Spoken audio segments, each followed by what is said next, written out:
요한복음 7장 신약성경 156면에 있는 7장 37절부터 39절의 말씀을 이 시간 함께 읽도록 하겠습니다.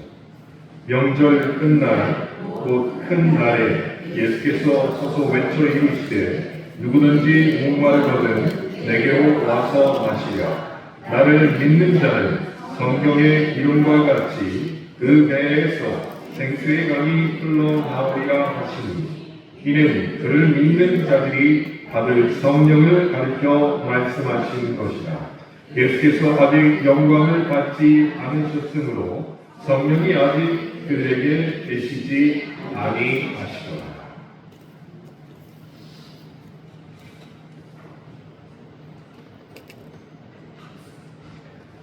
주님이 승천하신 후에 기도하던 제자들에게 성령이 임했습니다. 그리고 또한 방언의 기적과 함께 사도의 설교로 하루에 3,000명이 회개했다라는 기록이 성경에 있습니다. 바로 사도행전 2장에 기록하고 있습니다. 그렇게 성령의 임재와 함께 시작된 것이 교회였습니다. 교회의 시작이 성령의 임재로부터 시작된 것, 또 한 가지 기록이 바로 오늘 함께 읽은 요한복음 7장의 말씀에도 기록되어 있습니다. 오늘 본문 말씀인 요한복음 7장 37절에서 39절은 단 3절로 매우 짧게 기록이 되어 있습니다. 37절을 보시면 명절 끝날 이런 단어로 시작하고 있죠. 첫 단어가 명절 끝날입니다. 그럼 이 명절이 언제인지 우리가 분명히 알아야 되겠죠. 이 명절이 요한복음 7장 1절과 2절에 기록되어 있습니다. 그래서 이 명절 끝날 할 때 명절은 6월절 그리고 77절과 함께 3대 명절로 이스라엘에게 지켜지던 초막절입니다. 그리고 초막절 끝날입니다. 초막절 끝날 예수님께서 서서 외쳤습니다. 그런데 그 말씀이 결코 예사롭지 않은 말씀이 되었다는 것이 그 이유가 무엇이냐? 바로 초막절 관습 때문이었습니다. 초막절은 수장절이라고 불리기도 합니다. 그래서 이 초막절의 의미가 무엇이냐면 모세와 함께 출애굽하던 백성이 광야 40년의 그 생활 끝에 하나님의 약속하신 땅에 들어가게 한 날, 그날을 기억하는 절기가 초막절입니다. 40년의 광야 생활을 끝나고 하나님이 약속하신 가나안 땅에 들어간 날, 그날을 기억하여 기념하는 명절이 바로 초막절 혹은 수장절이라고 부르게 되는 것입니다. 지금도 이 명절을 지키기 위해서 이스라엘 그리고 유대인들이 계속해서 그 관습을 따르고 있습니다. 무슨 관습이냐? 초막절이 되면 일주일 내내 자기 집을 비웁니다. 그리고 마당이나 옥상 또는 넓은 공터에 모든 사람들이 나와서 나뭇가지로 임시 장막을 짓고 그 안에서 하늘의 별을 보면서 자는 습관을 지금도 지키고 있어요. 목사님, 아파트에 사는 사람들은 거실로 들어가지 않고 베란다에서 그렇게 해놓고 베란다에서 생활을 합니다. 아직도 지키고 있는 절기입니다. 자, 그러니까 이 초막절의 명절 끝날이라고 37절이 말하고 있지. 그 날이 비로소 되었습니다. 여하튼 초막절이 되면 예루살렘 도시 전체가 일주일 내내 들뜨게 되어 있습니다. 멀리 흩어져 살던 유대인들도 이 초막절을 지키기 위해서 예루살렘으로 다 모여들었고, 그래서 거리가 사람들로 가득하게 되는 명절입니다.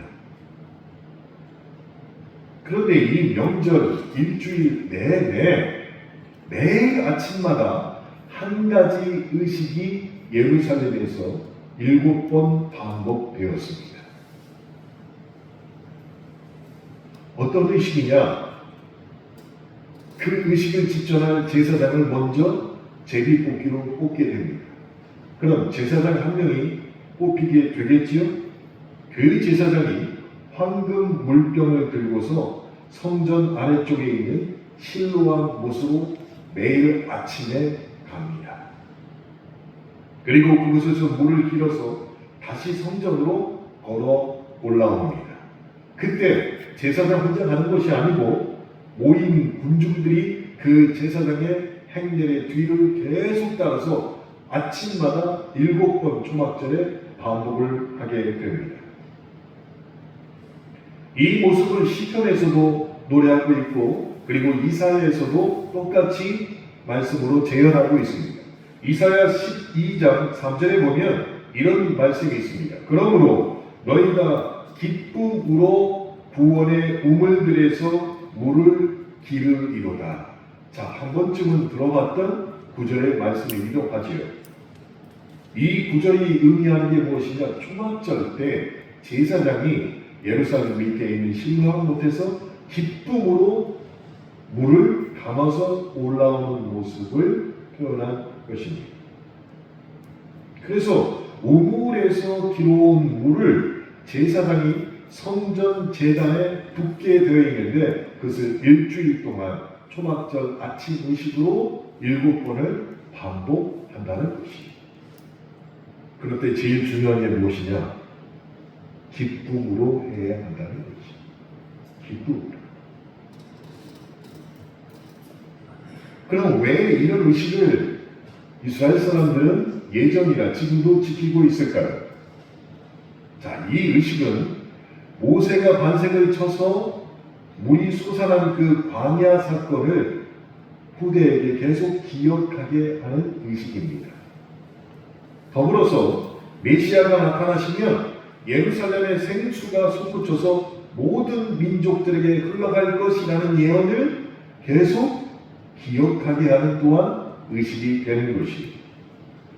그런 그 말씀이 어디 있을까요? 에스겔 47장과 스가랴 14장에 이곳에 대한 기록이 남아 있습니다. 즉 초막절에는 이런 예배 의식을 드려야 된다라는 것이 이미 구약의 말씀으로 예언되어 있다는 것입니다. 그리고 그 의식의 절정에 이르는 7째 날, 그러니까 명절 끝날입니다. 그 끝날은 의식이 약간 변형이 됩니다. 제사장이 가서 실로암 못에서 물을 받아가지고 성전까지 와서 제단을 에다 부을 때 마지막 날 명절 끝날 제7번째 날에는 따라오던 군중들이 그 마지막에 큰 소리로 외치게 되어 있습니다. 큰 호산나의 날이다 라고 외치게 되어 있습니다. 제사장이 마지막 날 명절 끝날에 황금 물병에 물을 길어왔습니다. 그리고 제단 주위를 7바퀴를 돕니다. 그리고 물을 붓습니다. 그러면 모든 군중들이 큰 호산나의 날이다. 그리고 호산나 호산나 우리를 구원하소서 하고 또 외치게 되어 있습니다. 이 외침의 의미는 너무나도 명확합니다. 백성들이 과거의 광야 40년을 기억하면서 이제 오실 메시아를 대망해라 라는 목적이 있는 것입니다. 메시아가 반드시 오시리라. 그러니 그 메시아를 기다려야 한다라는 의미인 것입니다. 그러니 이것은 이스라엘 민족에게 굉장히 중요한 의식이었습니다. 그 마지막 날, 명절 끝날에 호산나 호산나 우리를 구원하소서라고 군중들이 외치고 그 다음에 주님께서 이 말씀을 하신 것입니다. 뭐라고 하셨습니까? 내게로 와서 마시라. 이렇게 말씀하신 것입니다.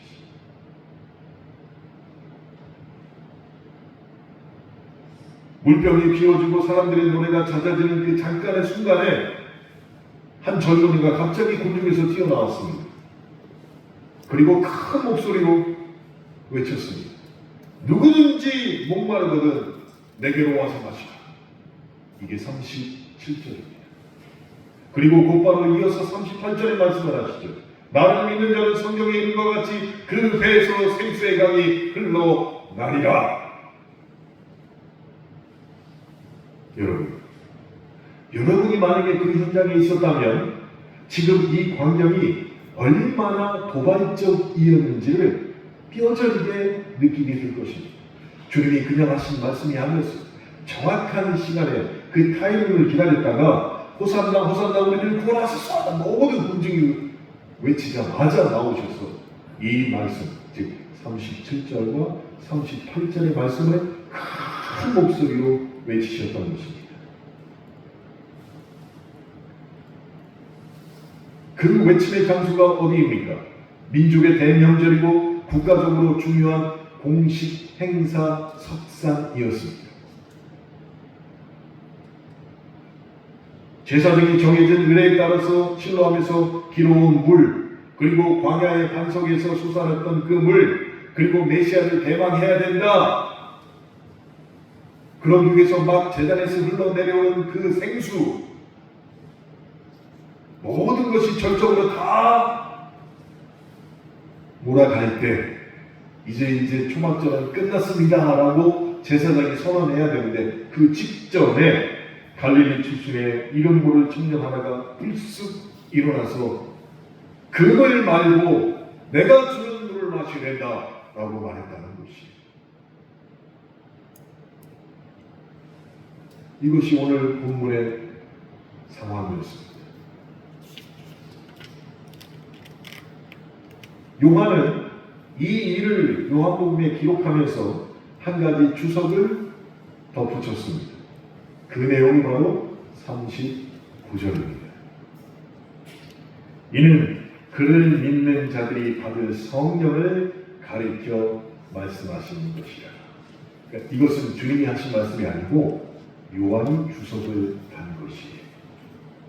주님이 직접 하신 말씀은 37절과 38절의 말씀이고 39절은 요한이 그 상황을 보고 주석을 단 것입니다. 그 주석의 내용이 무슨 뜻이냐? 우리가 들었고 읽어서 아는 것처럼 청년의 말은 그 성령이 나를 통해 임하고 성령이 임하면 예수와 함께 있는 사람들에게 생수의 강이 흘러나가서 다시는 목마르지 않을 것이다 라고 요한은 주석을 단 것이에요.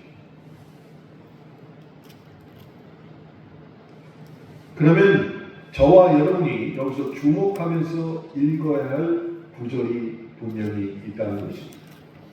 자, 예수님께서 성령의 일이 일어날 대상을 지금 누구라고 말씀하셨습니까?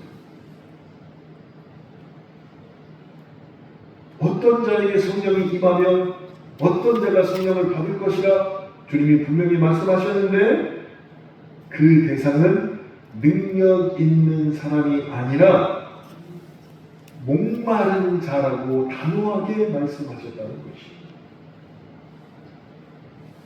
능력으로 성령을 받는 게 아니라 목마른 자에게 성령이 임한다라고 말씀하신 것입니다. 사랑하는 성도 여러분, 신앙이 좋다고 스스로 자랑하는 사람, 그 신앙으로 말미암아 나는 경건한 채 살아가는 사람, 큰 믿음이 있는 사람, 언제나 기쁨이 충만한 사람, 기적을 행하는 사람, 이런 사람에게 성령이 먼저 임하는 게 아니라고 말씀하신 것입니다. 주님은 그 범위를 먼저 말씀하셨습니다. 누구든지 목마른 자라면 내게로 와서 마시라. 누구든지 목마른 자라면 내게로 와서 말씀하시라. 이 말은 무슨 뜻일까요? 갈증이 있는 사람, 결핍이 있는 사람, 비어있는 사람이 성령을 받을 수 있는 자격이 있다라고 말씀하신 것입니다. 그들에게 성령을 주시겠다라고 주님이 약속하신 것입니다. 그렇다면 수많은 세월이 지난 이 시대의 그리스도인들이 자신에게 질문할 내용이 여기서 나옵니다. 나는 정말 목마른가? 나는 정말 갈급함을 느끼며 내가 목마르고 있는가? 이걸 질문해야 한다는 것이. 예수님의 이 짧은 말씀이 우리 안에 있는 굳은 껍질의 신앙을 깨뜨릴 수밖에 없다는 것입니다. 정말 미안한 말씀입니다. 저도 그랬으니까. 갈증 없이 성령 받기를 원하는 사람이 너무 많다는 것이. 갈급함이나 목마름 없이 성령의 능력만 원하는 사람, 그런 그리스도인들이 너무 많다는 것입니다. 그 중에 저도 포함되어 있었습니다. 내 영혼의 목마름과 결핍을 돌아보지 않고 그저 주님 앞에 채워달라고만 제가 그렇게 기도했던 사람입니다. 여러분, 우리의 기도 제목을 한번 돌아보시기 바랍니다. 기도의 대부분은 사실은 소원의 목록이 됩니다. 자녀가 좋은 대학에 합격하기를, 남편 사업이 잘 되기를, 집값이 오르기를, 건강검진 결과가 좋게 나오기를 우리는 매일같이 기도했을 것입니다. 물론 하나님은 그 기도의 한마디도 허투루 듣지 않고 경청하시고 또 응답해 주신 것이 분명합니다. 그런데 한번 솔직히 오늘 본문 말씀을 통해서 되돌아보자 하는 것이, 우리 대부분의 기도에 담긴 것은 더 큰 사업, 자녀의 더 좋은 성적을 향한 목마름이었습니다. 더불어서 더 빠른 응답을 하나님께 요구했습니다. 그런데 거기에 빠진 게 있어요. 하나님, 그분 자신은 우리의 기도 목록에 빠져 있다는 것이. 어찌 보면 우리는 하나님을 갈망하고 하나님에 대한 목마름이 있는 게 아니라 하나님이 주실 그 무언가만 목마르고 갈급한 심정으로 구하지 않았냐라는 걱정이 드는 것입니다. 그래서 시편 25편의 첫 구절 말씀이 우리에게 비수처럼 박힐 수밖에 없다는 것입니다. 여호와여, 나의 영혼이 주를 우러러 보나이다. 정말이냐는 것이. 정말 내가 주님만 우러러 봅니다 하고 기도하고 신앙생활을 했냐는 것이.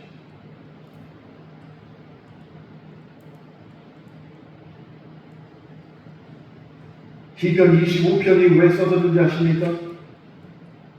주를 우러러 본다고 많은 사람이 말하고 있지만 주께서 주실 것을 우리가 우러러 보고 있지 않았느냐, 이 교훈을 주시기 위해서 시편 25편이 써진 것입니다. 우리의 온 마음이 하나님 그분 자체를 향해 목말라야 하는데, 그리고 그 타는 목마름 때문에 성령이 우리에게 주어진다는 것을 말씀하셨는데, 정말 하나님 그분 자체를 갈급하고 목마른 심정으로 바라고 있었냐는 것이.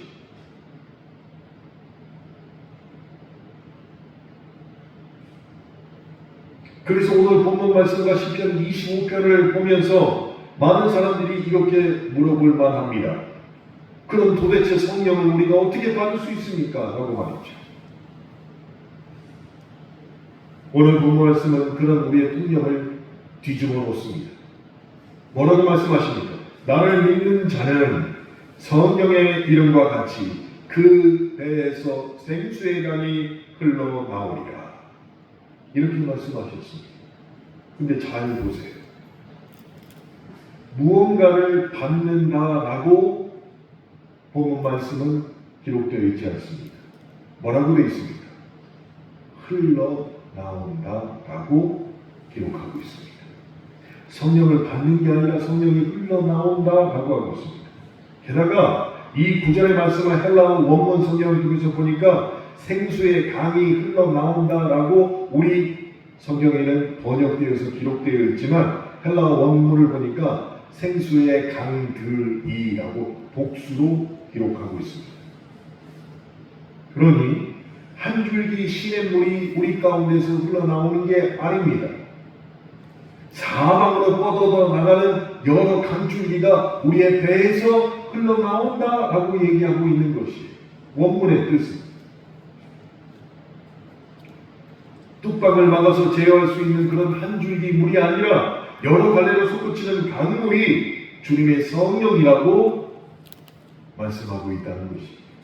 그 말의 뜻은 성령의 강물들이 우리 배에서 흘러나오면 아무도 그것을 제어할 수 없다는 것입니다.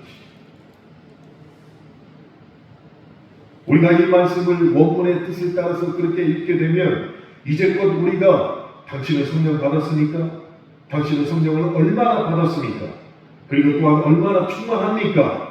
얼마나 강한 인재, 얼마나 강한 기적을 성령을 통해서 체험하셨습니까? 라고 하는 그 질문에 근본적으로 내용이 바뀌어야 한다는 것이죠. 왜 바뀌어야 되는지 아십니까? 우리의 그런 모든 질문은 이곳에 한정되어 있습니다. 내가 성령 받는 것. 거기에 초점을 두고 있어요. 내가 성령을 받는 것. 그런데 주님이 직접 말씀하신 그 내용은 성령의 방향을 내가 아닌 나의 밖으로 돌림인데 초점이 있다는 것이. 주님이 약속하신 흘러나오는 강물들의 생수 같은 성령은 살아있는 물이고 살리는 물입니다. 그러니 우리의 배에서 생수의 강이 흘러나온다라는 이 말씀은 당신 곁에서 그 물로 지금 나 때문에 나에게 주어진 성령 때문에 내 곁에 있는 누가 다시 살아납니까? 라는 의미가 된다는 것입니다. 너에게 성령을 부어줬을 때 네가 기적을 행하고 네가 명예가 높아지면 얼마나 강한 성령을 받아서 은사가 많은 것이 문제가 아니고 너에게 성령이 주어졌을 때 네 옆에 있는 누가 얼마만큼 살아나느냐를 주님이 보신다는 것입니다. 나에게 성령이 충만해졌을 때 내 가정과 일터에서 나 때문에 얼마나 많은 사람들이 살아나고 갈증을 해소하며 얼마나 성령으로 말미암아 큰 기쁨을 만들어내고 있는가, 이것을 주님이 집중해서 보신다는 것입니다.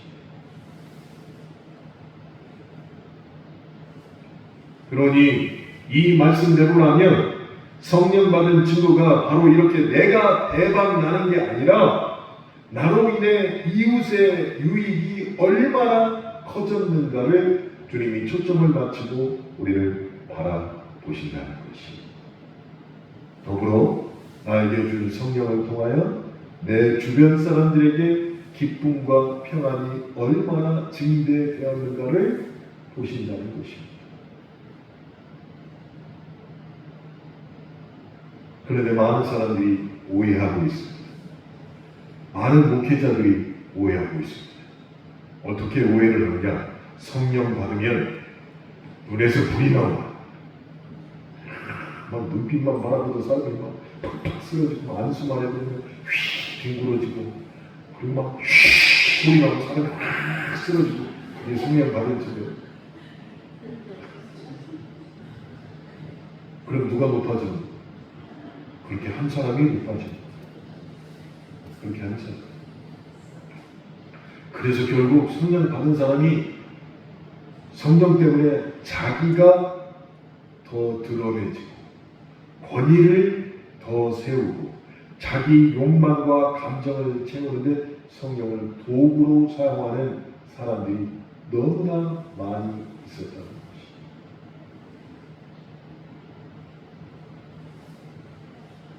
그렇지만 헬라어 원문 성경과 번역된 성경을 진짜 주님의 말씀을 하나하나 따져보면 성령 받은 사람은 오히려 다른 사람의 말에 더 귀를 기울이고 겸손히 자기 목소리를 낮추고 다른 사람을 빛나는 자리에 올려드리는데 힘을 써야 한다는 말이라는 것이. 근데 정말 성령 받았다고 자랑하는 사람들이 그렇게 하고 있냐는 것입니다.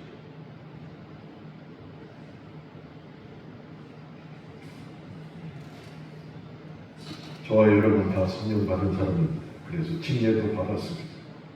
그리고 하나님의 자녀로 부름을 받은 사람들입니다. 그리고 옥계교회를 이루고 있습니다. 그럼 우리 교회는 어떤 교회냐는 것이. 우리 교회.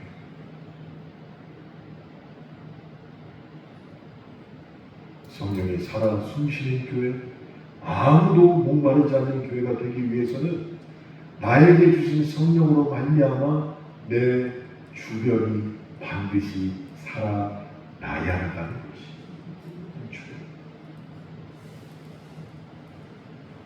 저는 이번 야유회를 통해서 한 분이 너무나 기뻐하시는 모습을 보고 얼마나 마음이 흡족했고, 내가 돈을 그래도 잘 모았다가 1년에 한 번이라도 이렇게 사용해서 너무너무 기분이 좋다라는 것을 느꼈어요.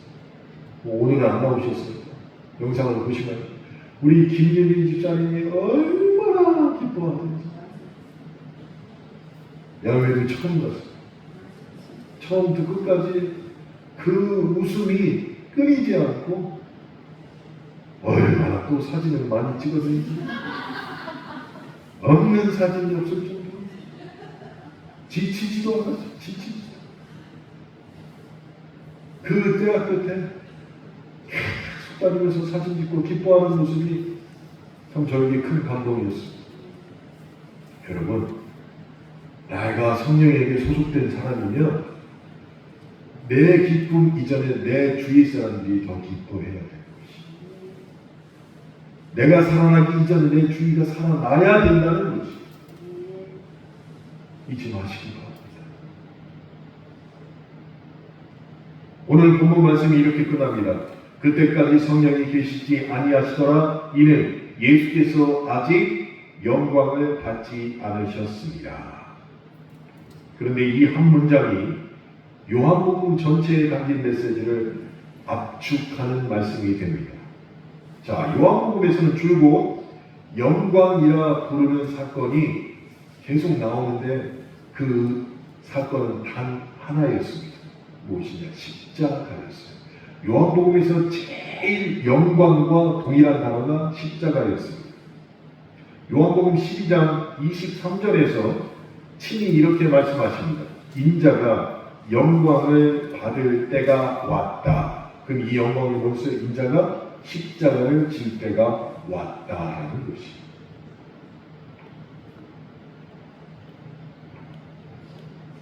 요한복음에서의 영광은 십자가였습니다. 요한복음 12장 23절 말씀 그 직후에 하늘의 미랄이 땅에 떨어져 죽지 않으면 열매를 맺지 못한다라는 비유가 바로 등장을 합니다. 그러니 성령 받은 이에게 정말 그 성령 받은 것을 더 빛나게 드러내는 영광은 무엇이냐? 나를 드러내고 내가 이렇게 권위가 높아졌다 성령 때문에 하는 것이 아니고 그리스도의 십자가가 드러나야 된다는 것이에요. 그래서 진짜 성령 받은 사람은 주님께서 내가 영광 받을 때가 왔구나 라고 말씀하시고 내가 십자가를 질 때가 왔구나 동일한 의미이기 때문에 성령 받은 우리도 자기 자신이 한 알의 미랄이 되어서 땅에 떨어져야 한다는 것이 그게 성령 받은 증거가 되는 것입니다. 성령 받아서 휘 소리 내고 무슨 오줌 싸는 소리도 아니고 휘 하고 쓰러지고 병이 났고 이게 성령 받은 증거가 아니고 내가 정말로 한 알의 미랄이 되어서 땅에 떨어져 죽을 때 내 옆 사람들이 살아나게 된다는 것입니다. 그게 성령 받은 증거가 되는 것입니다. 그게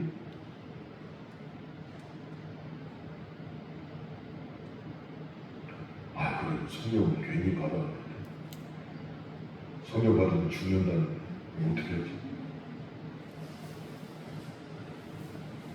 그래서 또 성경에는 우리에게 성령 받았을 때 위안이 되는 말씀이 존재한다는 것이. 그래서 성경은 한 구절만 갖고 보는 게 아니에요. 100구절들을 다 연결해서 봐야 합니다. 그래서 복사가 있어요. 그래서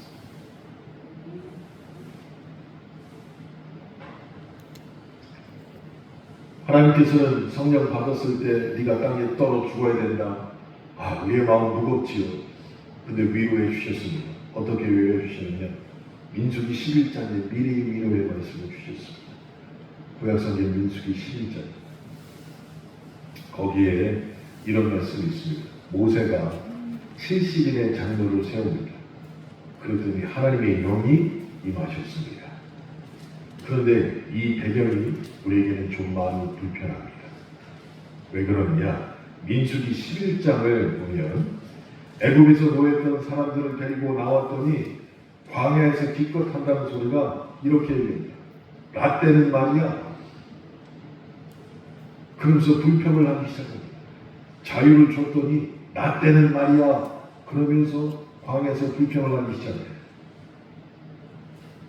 그래서 하나님께서 그 불평을 들으시다가 그래 그럴 수도 있지 하고 만나를 내려주셨습니다. 먹을 것을 걱정 안 하게 하셨어요. 근데 이 사람들이 하도 만나만 먹으니까 또 불평을 하기 시작해요. 무슨 불평을 합니까? 아, 고기 좀 먹게 해달라. 제발 좀 고기 좀 먹게 해달라. 근데 그 불평이 폭동이 될 만큼 사람들에게 번지기 시작했습니다. 그게 모세가 너무 괴로웠어요. 근데 이 괴로움이 극한에 이르러서 생명의 위협을 느낄 정도로 괴로웠습니다. 고기 달라고 불평하는 것 때문에.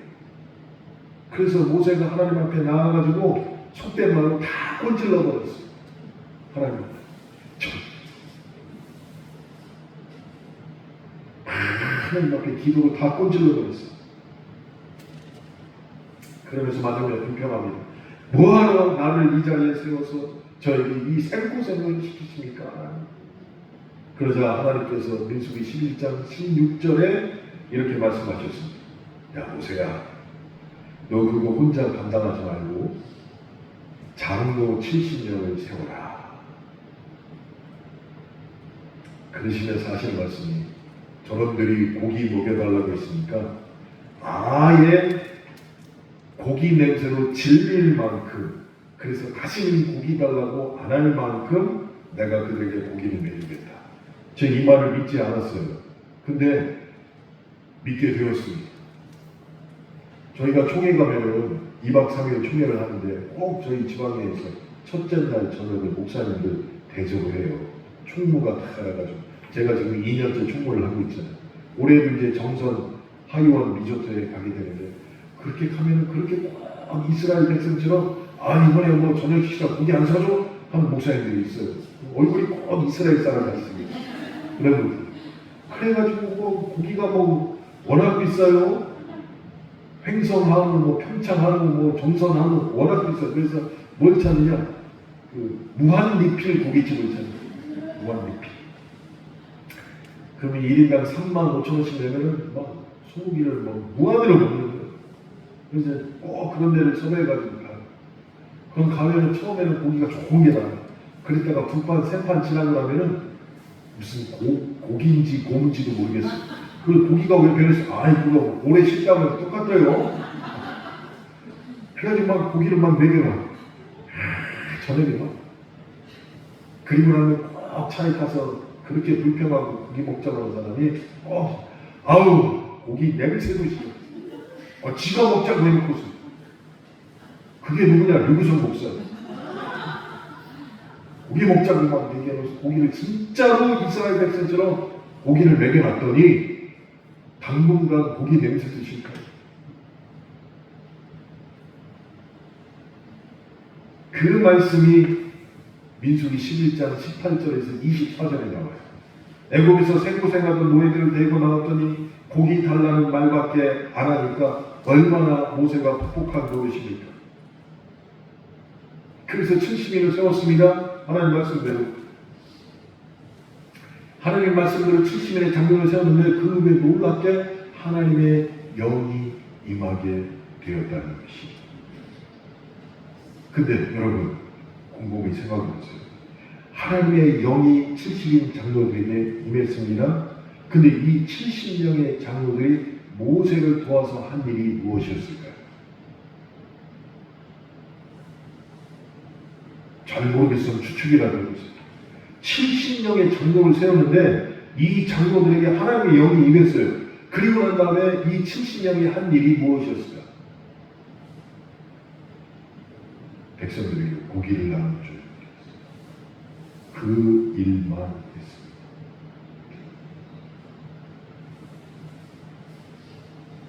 백성들에게 고기를 먹이는 일만 70명의 장로가 담당해서 했다는 것이. 거기에도 하나님의 영이 그들에게 임했다는 것이. 근데 하나님의 영이 임한 직후부터 우리에게 위안의 말씀이 기록되어 있습니다. 무엇이냐? 민수기 12장 24절 이후로 보면은 그때 70명의 장로를 세울 때 회막에 없던 두 사람이 나옵니다. 그러니까 영내에 없던 사람이에요. 엘닷과 메닷이었습니다. 무슨 사정이 있었는지는 아무도 모릅니다. 자격이 모자랐는지 장로가 되기 위해서, 아니면 그때 몸이 아팠는지, 시간을 못 맞췄는지 성경은 전혀 우리에게 알려주고 있지 않습니다. 분명한 것 하나는 그 두 사람이 엘닷과 메닷이 회막에 없었다는 것이. 다른 말로 하면 이스라엘 군중 중에 있었지만 변두리에 있을 수밖에 없던 어떤 사정이 있었다는 것이. 그런데 놀랍게도 진영의 바깥에 있는 변두리에 임한 그 두 사람에게도 하나님의 영이 임하게 되었습니다. 그 사실을 알고 한 청년이 다가와서 모세에게 보고합니다. 그랬더니 여호수아가 그 말을 듣고 막 분개합니다. 그게 민수기 11장 28절이에요. 내 주 모세여 그들을 막으소서라고 분개해서 얘기해요. 그때 민수기 11장 29절에서 모세가 어떻게 얘기하냐? 여호와께서 그의 영을 그의 모든 백성에게 주사 다 선지자가 되게 하시기를 원하노라 하면서 진영에 없었던 이 두 사람도 하나님의 영이 있는 것을 모세가 인정을 하게 돼요. 여호수아는 분개했는데. 그럼 이 구절을 곰곰이 생각해 보세요. 모세는 자기의 권위를 지키려고 하지 않았다는 것이. 내가 모세인데 하나님에게 기도했더니 하나님이 70인의 장로를 세우라고 했어. 그러면 반드시 우리 진영 안에, 회막 안에 있는 70명이 돼야지. 근데 진영 밖에 있어서, 변두리에 있었어? 와우, 너에게 하나님의 영이 임한다는 것을 인정할 수 없다 하면 두 사람은 못 들어요. 수종자였던 여호수아도 얘기했어요. 그들을 모는 것을 금하십시오. 근데 모세는 그리하지 않았다는 것이. 자기 권위를 세우려고 하지 않았다는 것이. 오히려 진박에 있던 사람에게 여호와의 영이 임했다라는 것을 알고 그들을 절대로 막지 말아라 라고 얘기를 했습니다. 더 나아가서 이스라엘 모든 사람들에게 여호와의 영이 임하기를 원한다라고 했습니다. 천년이 지나고 오순절이 다가왔습니다. 그때로부터 천년이 지났습니다. 오순절날 베드로가 일어나서 구약의 요엘 선지자를 인용하여 이렇게 외칩니다. 사도행전 2장 17절입니다. 내가 내 영을 만민에게 부어주리니 너희의 자녀들은 예언할 것이요 너희의 젊은이들은 환상을 보고 너희의 늙은이들은 꿈을 꾸리라. 모세가 한 말과 베드로의 한 말이 일치가 되었다는 것이.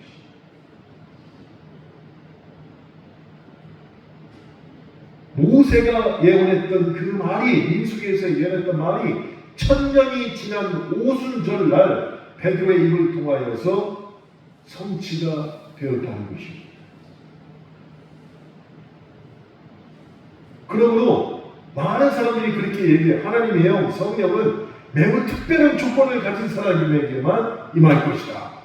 그리고 성령이 임하게 되면 그들은 특별한 일을 하게 될 것이고 그들을 통하여서 권위가 세워질 것이며 아주 특별하게 모셔야 된다고 생각을 합니다. 지금도요. 그런데 하나님의 영은 더 이상 어떤 특별한 한 사람에게만 주어지는 게 아니라는 것이 성경을 통하여서 밝혀졌다는 것이죠. 그래서 늙은이도 젊은이도 남자도 여자도 자유인도 종도 안에 있던 자도 지도자도 밖에 있던 자도 모두에게 하나님의 영이 부어질 수 있다라는 것이 천년 만에 이루어진 것이. 그런데 그 천년 동안 이루어지지 않다가 주님의 말씀과 베드로를 통하여서 즉 목마른 자에게 성령이 부어진다는 것을 보여주고 있는 것입니다.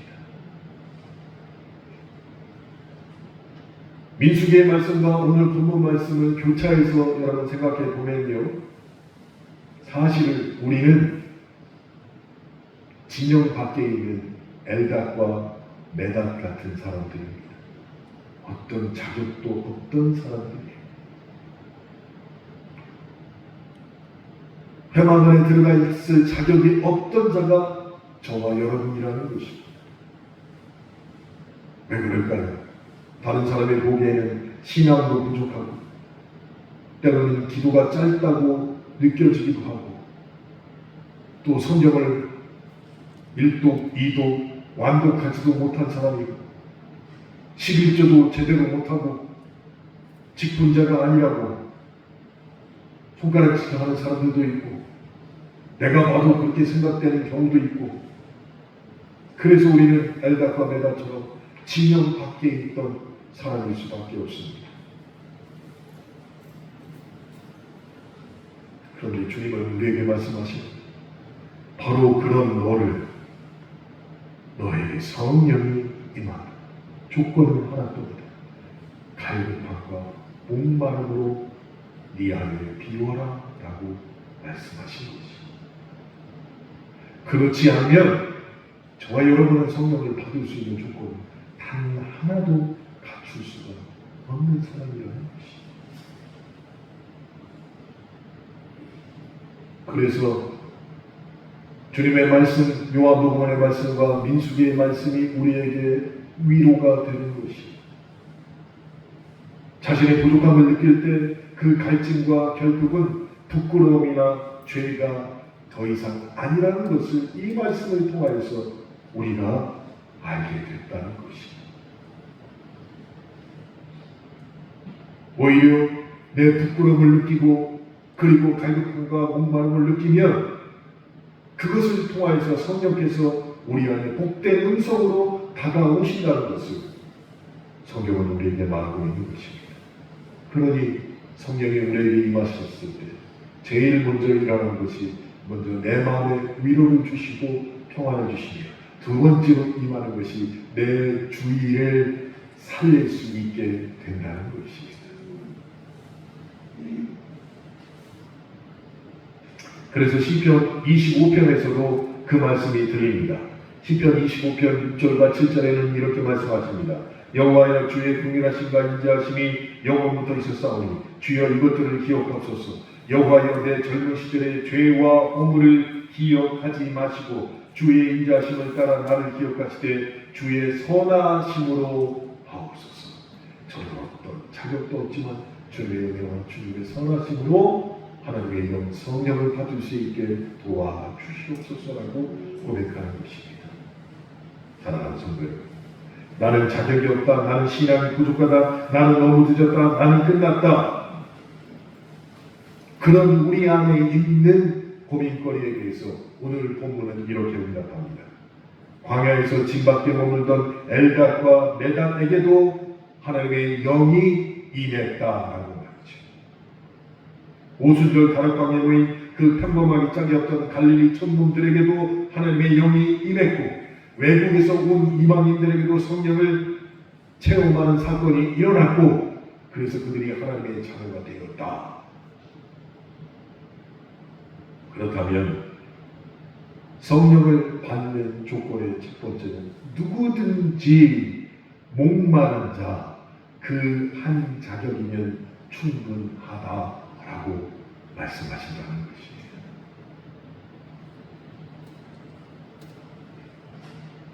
그러니 오늘 이 위로의 말씀을 마음에 간직하시기 바랍니다. 여러분의 갈증이 곧 여러분의 자격이 된다는 것입니다.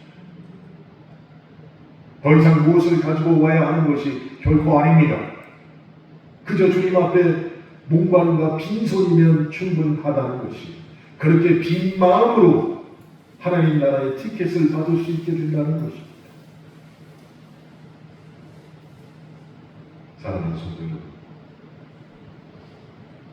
2000년 전 그 초막절 마지막 날 성전 광장에 서서 외치시던 그 단돌에 보였던 예수님의 모습, 요한복음 7장 37절로부터 38절에서 그 당돌한 예수님의 모습을 기억하시길 바랍니다. 또랑또랑하게 주님께서 말씀하셨습니다.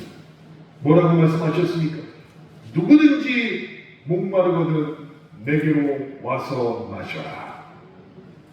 바라기는 이 음성이 저와 여러분을 향한 생수이고 메마른 이 세계를 살리는 생수가 되길 주님의 이름으로 축원합니다.